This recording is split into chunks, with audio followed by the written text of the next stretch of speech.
Baik, Bismillah, Assalamualaikum warahmatullahi wabarakatuh. Welcome back teman-teman sekalian di Utility System ya, masih water treatment technology ya. Video ini sebenarnya kita buat karena dalam beberapa pertemuan kita tidak bisa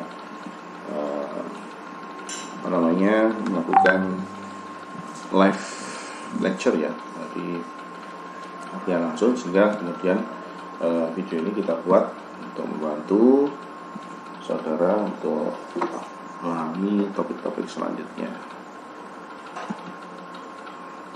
Pada pertemuan sebelumnya kita ada review textbook ya, kemudian ada desain unit penukar ion exchange. Ada step-step yang sengaja saya tutup, saya hilangkan, maksud saya biar saudara ada juga mengikuti story-nya ya, bisa ikuti, dan lumayan saya lihat ya. Hanya nanti beberapa poin ingin saya tambahkan pada video kali ini ya. Kalau kita lihat dari diagram alir pengolahan water treatment ini, jadi kemarin terakhir di filtrasi ya, filtrasi ini adalah step lanjutan dari sedimentasi. Jadi partikel yang suspended atau dissolved yang tidak bisa kemudian di setting, maka kemudian difiltrasi, kemudian ditampung di bak penampung. Maka pilihannya kemudian adalah akan di-split jadi drinking water untuk mungkin MCK ya, domestik lah, bukan domestik ya, cuci-cuci. Ada sebagian lagi nanti untuk proses ya, untuk pendingin, air pendingin, solvent, maupun juga nanti untuk steam ya. Kita akan start dari ini dulu, air untuk drinking water ya, drinking water. Maka kalau kemarin pakai membran berarti sudah selesai. Artinya membran yang high quality ya, sebenarnya sudah tidak perlu lagi treatment apapun, sudah layak untuk minum, untuk cuci ya, untuk mandi, itu sudah oke. Tapi kemudian kalau misalnya filtrasinya tidak menggunakan membran dengan metode konvensional, maka masih perlu kemudian proses desinfeksi atau proses pembantaian, pembunuhan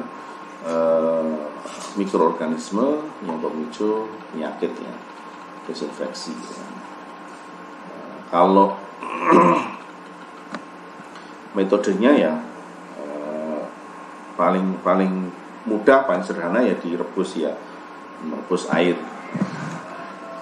Itu yang biasa kita lakukan di rumah masing-masing atau di kos-kosan, itu sebelum diminum boiling water ya, direbus air itu paling. Tapi ini kemudian ya tidak applicable kalau di perusahaan ya, masa pabrik misalnya Petro Gresik ngobori banyu, wah ya itu kemudian ya buang-buang air ya, buang-buang uang ya, untuk energinya, kebutuhan bakarnya itu jadi mahal, tidak reliable ya. Jadi kemudian metode pilihannya adalah menggunakan filter, kemarin membran ya sudah kita bahas, atau yang paling murah ya klorin ya, menggunakan klorin. Ini yang metode yang sering dipakai untuk termasuk di kolam-kolam renang ya, wisata air. Kadang-kadang kalau berlebihan dosisnya masih kita bisa rasakan taste-nya, kemudian baunya, kesan di airnya juga ada liket-liket, itu ada klorin yang kemudian berlebih ya, over. Kadang-kadang untuk kulit yang sensitif ya, biasanya agak iritasi kalau kena klorin. Yang penting kalau kulit masih nggak apa-apa, kalau jangan sampai hatinya yang iritasi, ini bahaya ya, agak susah ditumbuhkan ya. No, this is shock ya. Kemudian agak meningkat sedikit teknologinya, bukan klorin tapi bisa menggunakan ozon. Ozon ini jadi ini terbentuk dari oksigen yang reaktif. Jadi oksigen dua itu dipaksa sehingga nanti dikombin lagi dengan oksigen bentuk O3 ya. Ini lebih baik dibanding levelnya di atasnya klorin ya. tidak ada efek bau, tidak ada efek rasa. Memang ada efek radikal bebasnya ya di situ. Ya. Nah, kemudian juga ada kelemahannya sedikit selain radikal. Ada skill khusus ya untuk pengoperasiannya ini ya. Khusus. Kemudian di atasnya ozon ada UV. Ya. Ini UV ini ultraviolet ya, ultraviolet. Jadi dia gelombang dengan panjang gelombang tertentu atau frekuensi tertentu. Gelombang ultraviolet. Ini yang paling aman dan tidak ada efek sampingnya dan tidak perlu skill khusus. Ini kalau kita lihat perbandingan masing-masing metode, lihat UV ini adalah paling bagus ya, paling baik ya. Harganya juga secara cost masih di bawahnya membran kemarin ya. Dan ini banyak kemudian dipakai oleh pabrik-pabrik yang memang produk utamanya adalah air minum ya. Biasanya tidak tunggal tapi dua metode ini, ozon dan UV, untuk memastikan bahwa produk itu aman untuk dikonsumsi. Dan mereka tidak mau bermain spekulasi ya. Kalau sampai orang mengkonsumsi produk tertentu kemudian terus ceret, itu nanti habis bisnisnya ya. Jadi itu adalah metode yang common, ada 3 itu. Nanti yang menentukan adalah kemudian cost-nya ya, nanti ketersediaan budgetnya ya. Biasanya sih pabrik-pabrik yang menengah ke bawah itu biasanya cukup pakai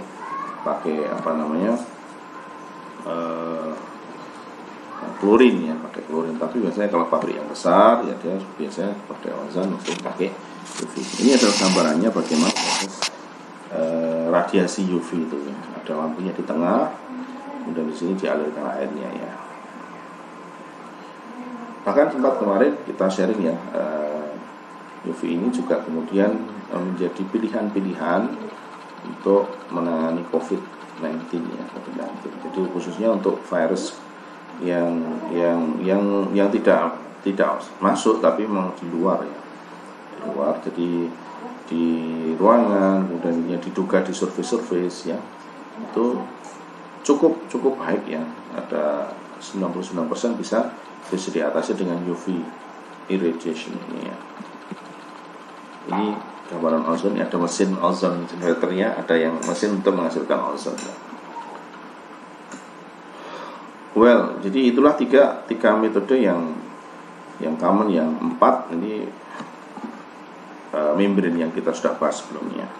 Ada satu lagi metode yaitu adsorption. Ini adalah penjerapan, bukan absorb tapi penyerapan ya. Jadi ini biasanya untuk